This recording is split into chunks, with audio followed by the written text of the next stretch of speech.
Good morning. Today I did the reading at 5:42 a.m., which is going to be a 5-6 energy or an 11. Today is April 13th, 2025, which is a 449 energy or an 8-9, which is a 1-7, which goes to an 8 for the numerologist. And I'm using the Herbal Astrology Oracle deck today. Today is Sunday, and that is for the sun. And what do we have for the beads to be worn today? Well, we have amethyst for calming, citrine for joy, rose quartz for self-love. Highly recommend that one. Smoky quartz for grounding, and black tourmaline for protection. And today, my reading is going to be semi-personal, yet it is really regarding the collective and how things are unfolding at this time. The two cards I get are Motherwort, which is going to add up to a 4. 1-3 is a 4. And it's all things Venus happening in strength within the reality of a pink full moon, which occurred yesterday.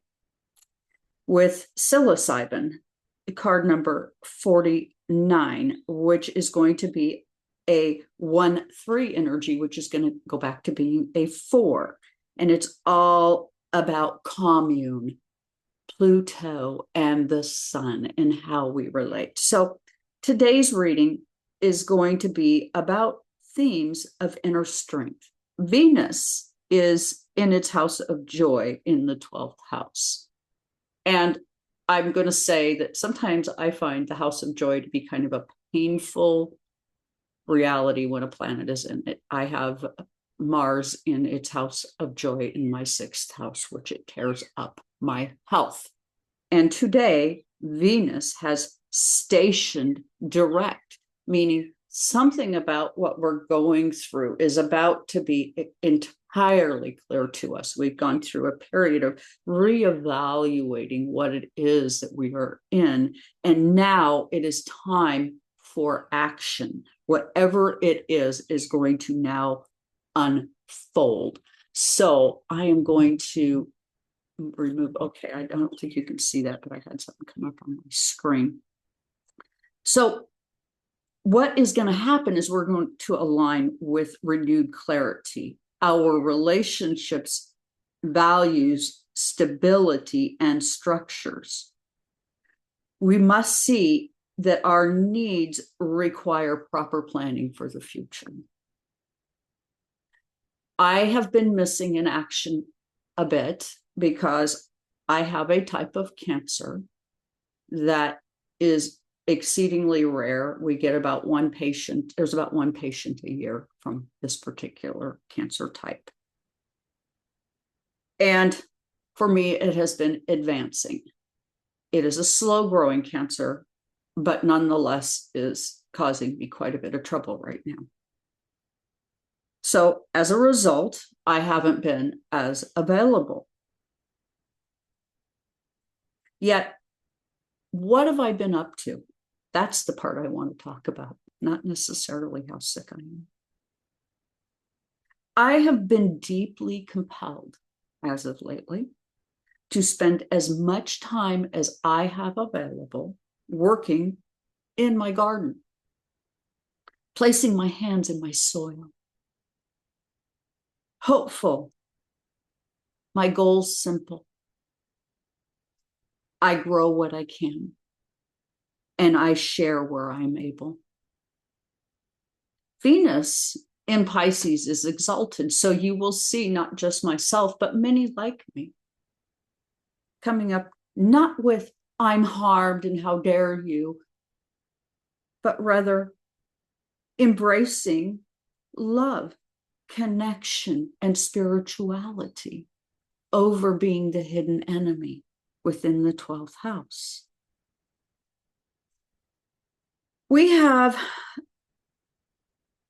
in our 12th house of hidden realms and self-sacrifice, things being expressed through hidden means. Many of us have a love for solitude, myself included, finding joy in helping where we can. With Venus stationed, it is paused so that we may reflect and reassess our values, our relationships as we prepare to move forward. We have hidden desires, fears at play here.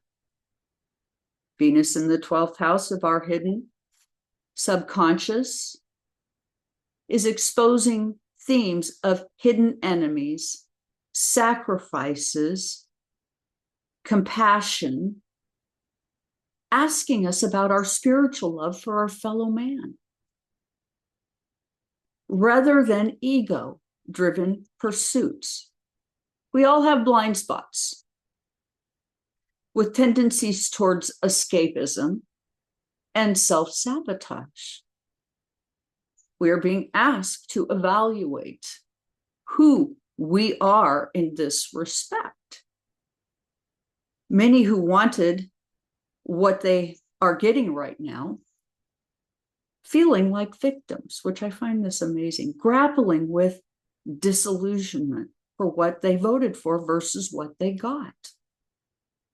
The shadow side of Venus is materialism and self-interest, which can manifest as resentment and perceived privileges. We are a collective, not a single entity. And we are in a mental health crisis as a rule, rooted in the denial, fear, and inability to reconcile personal responsibilities with societal outcomes. Our full moon has amplified these themes of a need to release our idealism for the sake of our collective mental health. And I can say, as my Cancer has advanced, now it is slow growing, so I don't want anybody to get big ideas that, oh my God, you might be in a lot of trouble. I could be in a lot of trouble, but we don't know. And I'm going to be getting some help that's a bit more advanced now, which is good. But what do we have here? We have psilocybin, commune. And in fact, what's so interesting about this is I use mushrooms, not magical types, but I use mushrooms as a form of treatment for the cancer. So we have deep societal change now required if we wish to eat food and my garden, my medicine. And I've been kind of in this frame of thinking for a while. Mars in Cancer, in the 4th house, in detriment. Things are, we're about to reshape our relationship in terms of career, public imaging, and authority figures. Some showing intense ambition without proper understanding. And this is an opposition with Mars Pluto taking place, and it has one more stationing or one more hit, and that will be on the 26th of April. And it says the power struggles with difficulty, blaming others, where what we're really going to have happen, regardless of who you voted for or how it's going to turn out, Uranus is at the cusp of our 2nd house, ruled by Venus. We will see a massive financial downturn. Expect instability now in the next coming weeks. We will now learn what is true from our financial system and why so much pain to those of us, where we must now plan carefully and navigate so that we bypass as many disruptions as we can. It is not about you and me and our thinking. What we need to really start thinking about is proper food security, which really we do not have. Our food, a lot of times in the grocery store, is very dangerous to us. As a cancer patient, I can barely eat any of it. And I find that amazing how poisonous the food truly is. Once you get cancer, you have to change how you think. Currently, we are being asked to reduce what we need by a lot. We are being asked to forget about shared values like medical care, food for our children, creating stable solutions and fostering community resilience now necessary for our collective well-being.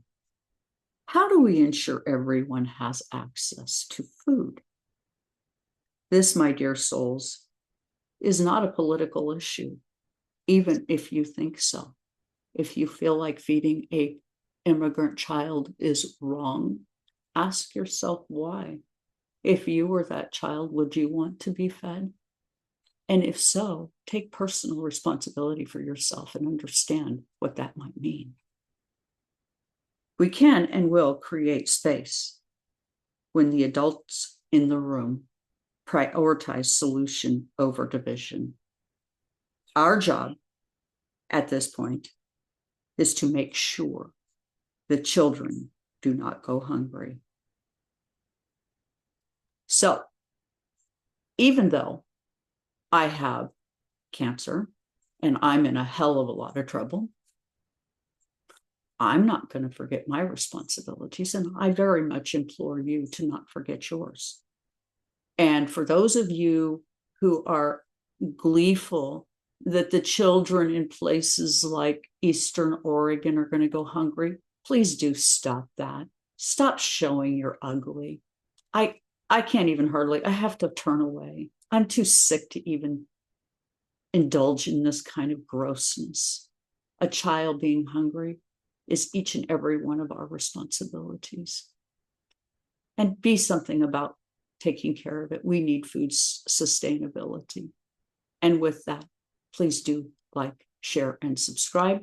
And I will be bringing you my garden as it grows, as I have been podcasting it as it goes, but I'm not ready to put those out there just yet.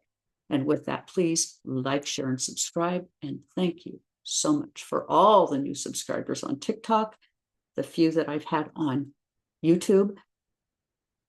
Leave comments. And again, thank you so much for joining me.